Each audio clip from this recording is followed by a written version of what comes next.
A young Apache woman stood alone against the verdict of her own people, the greed of a cattle baron, and a town that had already made up its mind about her. But when a grieving cowboy named Eli Brandt pulled open his barn door one November morning, he discovered something no one expected. A warrior who would ride into a blizzard, fight off armed riders in the dark, and drive a panicked herd through a mountain pass just to save everything he had left. If you want to see how one woman's exile became one man's reason to keep going, stay until the end. Hit like and drop your city in the comments below so I can see how far this story travels. In the autumn of 1882, in the high-mesa country of the Arizona Territory, a woman named Naya walked east through the first hard frost of the year with nothing but a folded blanket and a small pouch of dried herbs her mother had pressed into her hands years before, during better times. She had no horse, no food worth mentioning.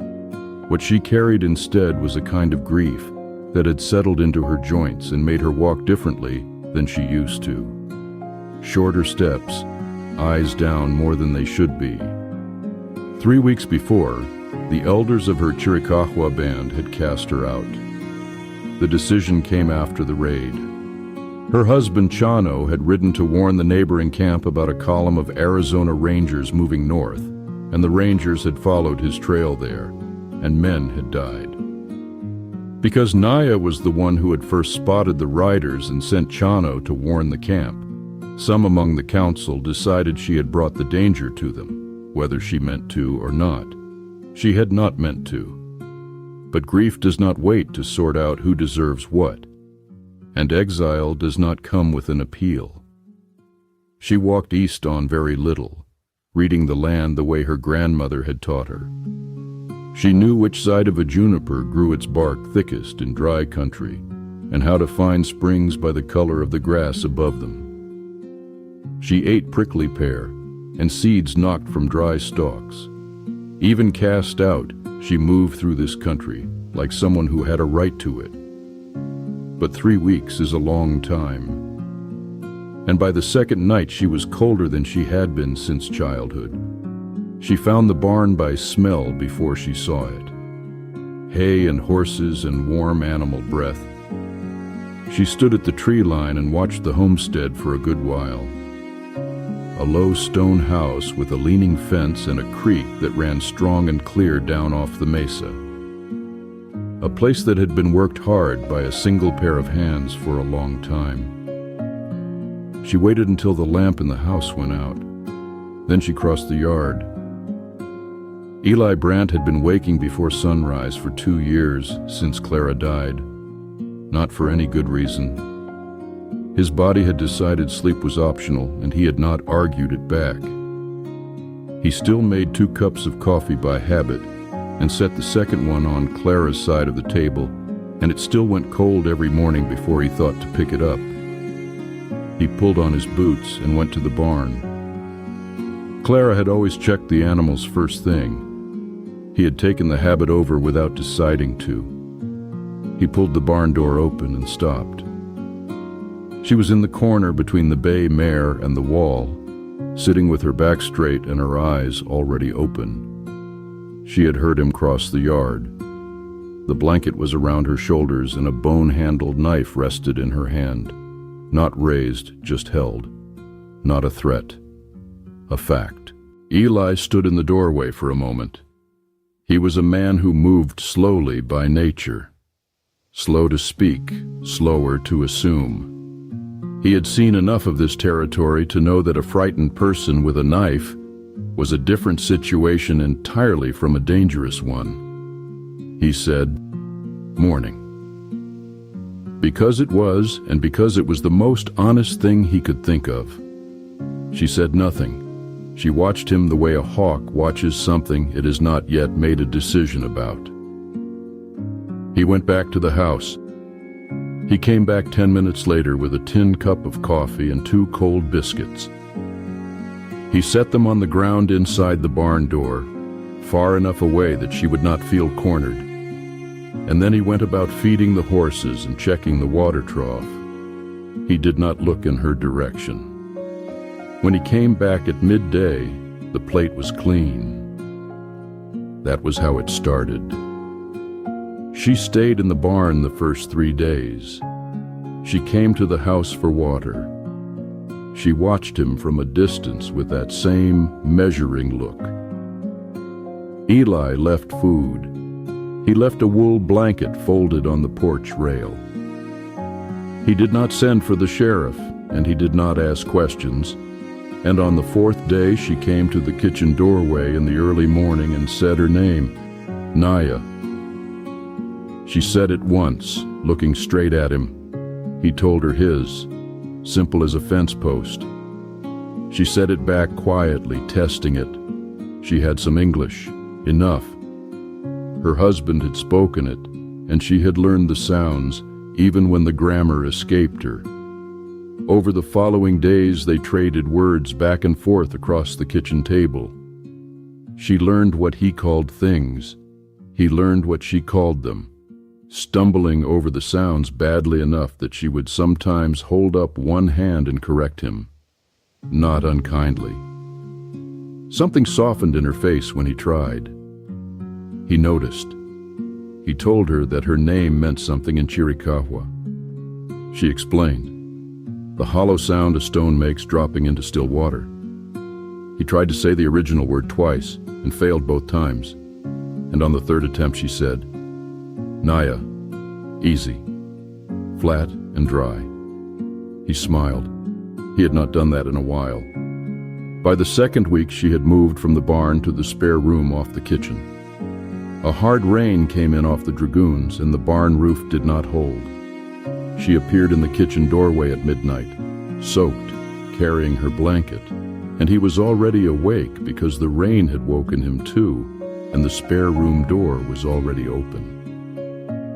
She looked at the narrow bed and the chest of drawers and the window with its glass intact. It was my wife's sewing room, he said. He did not know why he said it. She nodded once, as if the name meant something even though she could not have known what it was. She was a careful person to share a house with. She swept without being asked. She tended the kitchen fire with the efficiency of someone who had managed fires her whole life, knowing which wood burned hot and which threw sparks. She showed him how the Chiricahua sealed barn walls against winter cold, packing mud and dried grass into the gaps, working from the bottom. His north barn wall had let wind through for 3 years. After she worked on it, it did not. She found a patch of osha root along the creek bank in her first week, recognized it, and dried a supply of it. Her people used it for chest sickness and fever. She started making a tea from it some evenings, setting a cup beside his plate, and he started drinking it the same way. It tasted like bark and something faintly green, and he came to connect that smell with the kitchen being warm and her being on the other side of the room. The domestic rhythms built quietly. He left her coffee in the morning. She left his hat on the peg when she brought it in from the yard. He fixed the broken leg on the chair she used. She repaired the frayed edge of the horse blanket he had been meaning to get to for months. Neither named what they were doing. One evening he was sharpening a blade by the fire, and she was mending her yucca blanket with a strip of sinew, and the fire was low and steady, and he said, "She used to sit right where you're sitting." He stopped. He had not meant to say it. Naya looked at the spot on the floor as if she were seeing it differently now. "Your wife," she said. "Yes." She went back to her mending. After a while she said, without looking up, "My husband, Chano." She told him what had happened in her careful English, not as a story built for sympathy, more like a sequence of events, the way you describe weather, the rangers, the warning, the council, the exile. He listened without cutting in, which was one of the things she had noticed about him from the first morning. He was a man who actually listened. She had met few of those. When she finished, the fire had burned to coals. He said, "I'm sorry they blamed you for something that wasn't yours." She looked at the coals for a moment. "I am sorry also," she said, "for Clara." The quiet after that did not need to be filled. The trouble with Hollis Vane had been going on long before Naya arrived. Her arrival just gave it a new handle. Vane ran cattle out of Harrow Creek, 10 miles east of Eli's place, and he had been buying and pressuring land across 3 counties for years. What he wanted from Eli was the water rights. Eli's Creek ran year-round off mesa snowmelt, which in dry country made 480 acres worth several times its base value. Vane had made 2 offers. Eli had said no both times without a speech. When Vane's riders started coming by more regularly after November, Eli understood what was happening. The first one who came was a flat-faced man named Decker. He pulled up at the fence, looked at Naya drawing water from the creek, looked at Eli on the porch, and said he would let Mr. Vane know what he had seen. Eli told him to leave messages at the post office in town. Then he went inside. Through the window he watched Naya at the creek. She had not stopped working. She had not looked at Decker, but he saw her shoulders tighten and then, deliberately, release. He had learned to read that, the way she took in a threat and then refused to let it live in her body. The talk in Harrow Creek started within the week. The man at the dry goods counter stopped meeting his eyes. The postmaster handed him his mail through the window and said nothing. Men outside the saloon looked at him in a way that was not friendly. He drove home and told Naya what he had sensed, because he did not want her surprised by it. She listened. Then she said, "In my band, when someone wanted a man's horses, they first tried to make him look weak so others would not stand with him." Eli said, "That's about how it works here too." She nodded once, as if that confirmed something she had already suspected about this country. In mid-November, a county man rode out with papers. A complaint about a person on the property without legal standing in the territory. He was apologetic, clearly running someone else's errand. Eli read the papers and said he would consult a lawyer in Tucson, and that whoever filed the complaint was welcome to take it to court, where the details would become public record. The man left. Eli did not have money for a lawyer in Tucson. But men like Vane preferred arrangements that never became public, and the mention of it carried some weight. That night he told Naya plainly that she could go if she wanted, and he would not think less of her. She looked at him across the table. "Where would I go?" Not quite a question. He said honestly that he did not know. "Then I will stay," she said, and she went back to her work. The blizzard came out of the north on the last day of November. 2 days of wrong-colored sky, yellow and flat, and then the storm descended all at once. The cattle ranged across the southern pasture and the high meadow, and Eli had been meaning to bring them down for 3 days. But the south gate fence needed parts, and then the weather had faked him out with 2 days of sun, and he had lost the time. He woke at 3 in the morning to the wind, and he knew exactly what he had let slip.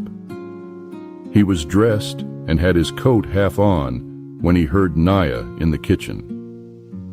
She was already fully dressed, yucca blanket tied close, knife at her hip.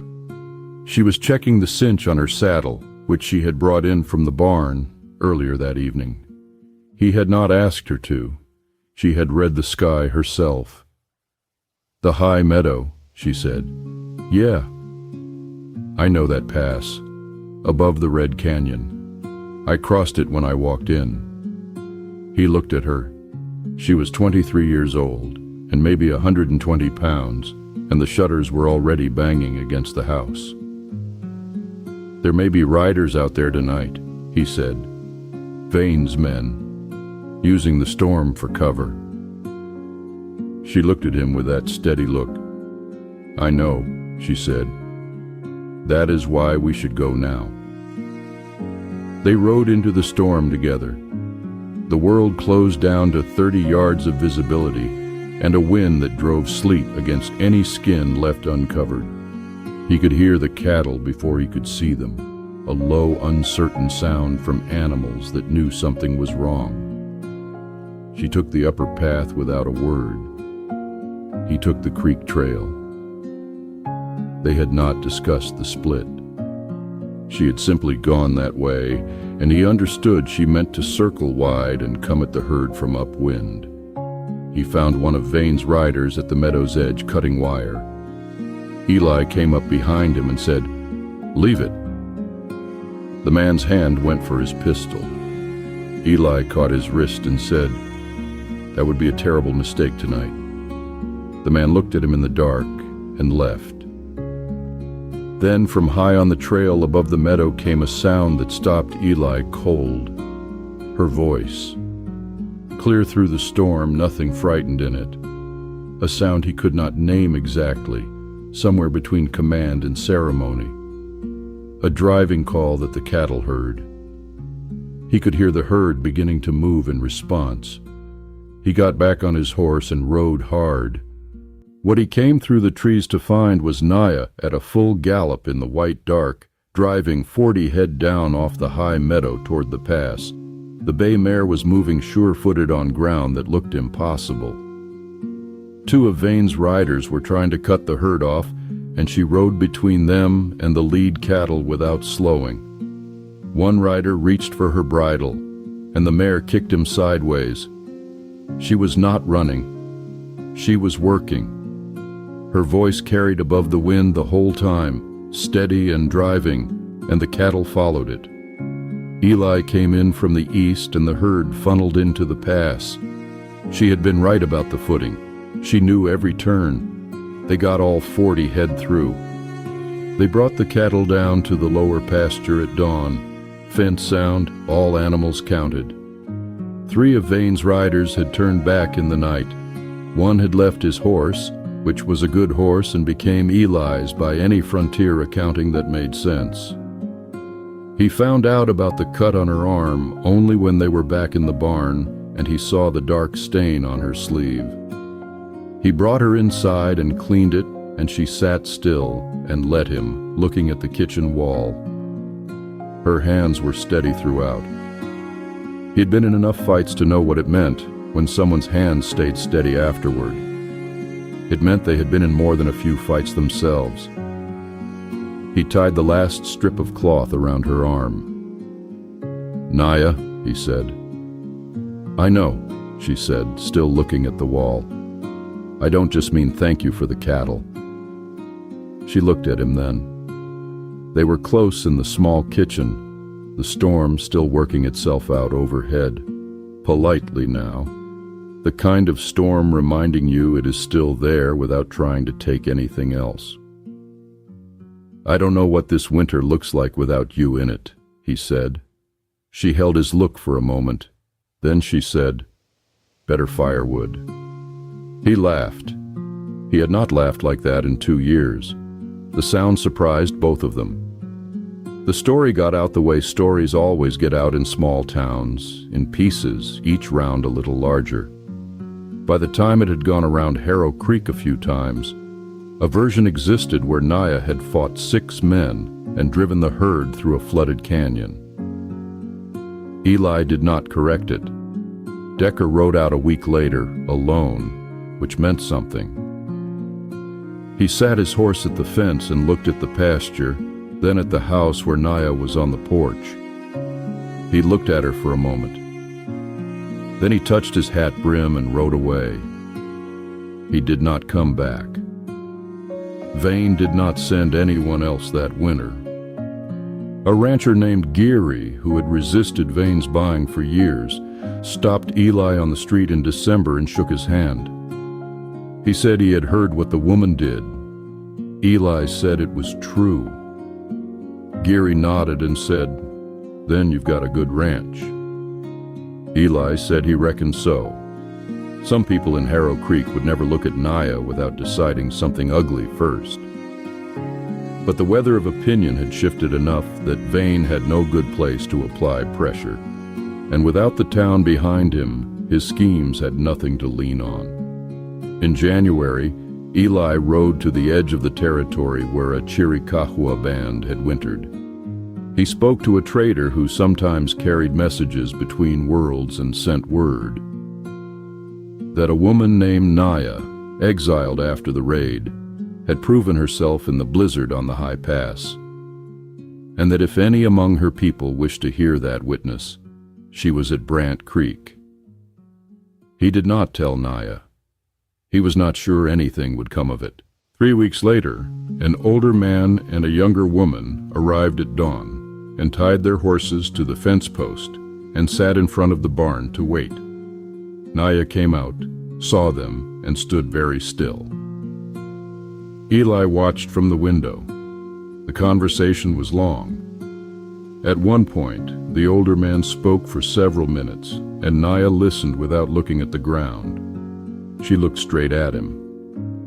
When he finished, she answered, brief and clear, and the younger woman spoke after her, and the old man nodded once. They rode away in the early afternoon. Naya came back inside and sat at the kitchen table, and for the first time he had ever seen, she looked tired in a way that had nothing to do with the body. "They came to hear me," she said. "I sent word," he said. "I didn't know if anyone would." She was quiet for a while. The stove ticked. "The man who came was Chano's uncle," she said. "My exile is not fully lifted.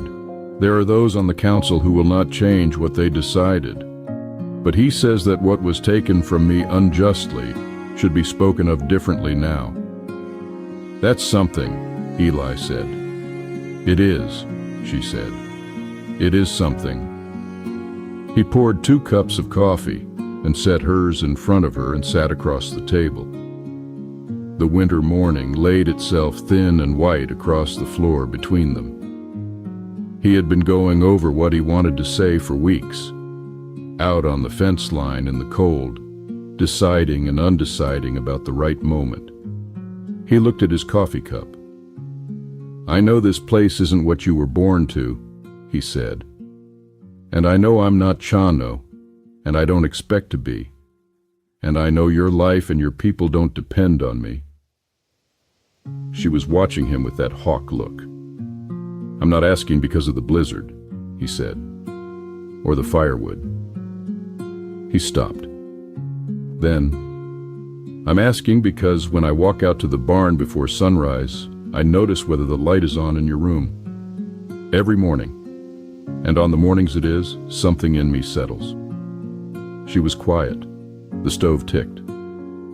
"Eli," she said, "I know it's a lot." "Eli." She said it again, the way she said things when she wanted to be heard clearly. "I noticed it too." He looked up. "The light in your room," she said. "I notice it also, every morning." He held out his hand across the table, open. She looked at it the way she looked at most things, without hurrying. Then she put her hand in his. They sat by the window and let the winter morning go about its business. 2 people who had each lost something the world does not give back, finding out what it felt like to stop losing. The homestead did not fix itself overnight. The fence still leaned in 3 places. The chimney still needed repointing. The kitchen window still let in a draft that no rag could fully cure. But the coffee was never made for one person anymore. The Osha tea sat ready on the shelf beside the stove, and the yucca blanket on the porch rail was not there because a guest had left it. It was there because someone had put it out to air in the winter sun, which is a different thing entirely. When spring came, and the creek ran clear and full off the mesa snow, Naya stood in the garden and worked the dark creek mud into the soil around the squash plants. And she did not do it as someone passing through or proving something. She did it the way you tend ground that belongs to you. If you made it to the end, partner, thank you for sitting with Eli and Naya on that cold mesa for a while. If their story meant something to you, hit like and drop your city in the comments. It tells me where this is reaching. Subscribe for a new story every week, and I will see you next time.